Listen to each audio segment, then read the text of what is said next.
इस समय बैठती हैं विद्या देवी सरस्वती हमारी जुबान पर। हम अक्सर अपने बड़े बुजुर्गों के मुख से सुनते हैं कि हमें हमेशा शुभ और सकारात्मक बातें करनी चाहिए।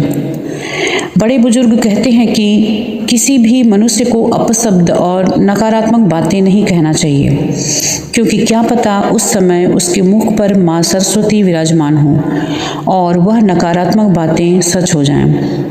आइए जानते हैं क्या ऐसा सच में संभव होता है। यदि होता है तो किस समय माता सरस्वती हमारी जुबान पर आसीन होती हैं। हार्दिक स्वागत है आपका हमारे YouTube channel inner peace river में। हमारे चैनल पर आपको प्राचीन पौराणिक कथाएं, मंत्रों की महिमा और आध्यात्मिक ज्ञान मिलेगा। यदि आप आध्यात्मिकता में रुचि रखते हैं तो हमारे चैनल को अभी सब्सक्राइब करें और नए वीडियो की सूचना पाने के लिए बेल आइकन दबाएं। इस शुभ यात्रा में हमारे साथ जुड़ें और आध्यात्मिक प्रकाश से अपना जीवन आलोकित करें। यह बात केवल कोरी कल्पना नहीं है, ऐसा वास्तव में देखा गया है।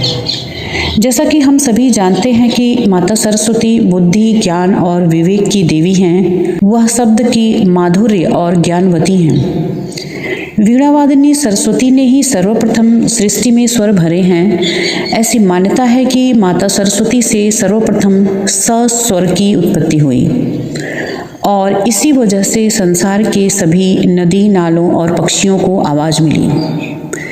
यह भी बेहद लोकप्रिय मान्यता है कि पूरे एक दिन यानी कि 24 घंटे में एक समय ऐसा आता है जब प्रत्येक मनुष्य की जुबान पर माता सरस्वती स्वयं आसीन होती हैं। इस विषय में ऐसा कहा जाता है कि इस समय मनुष्य जो भी बोलता है वह सच हो जाता है। मित्रों, धर्म पुराणों के अनुसार रात के 3:10 से 3:15 के 5 मिनट यह वह समय होता है जो प्रत्येक मनुष्य की जुबान पर माता सरस्वती स्वयं बैठती हैं।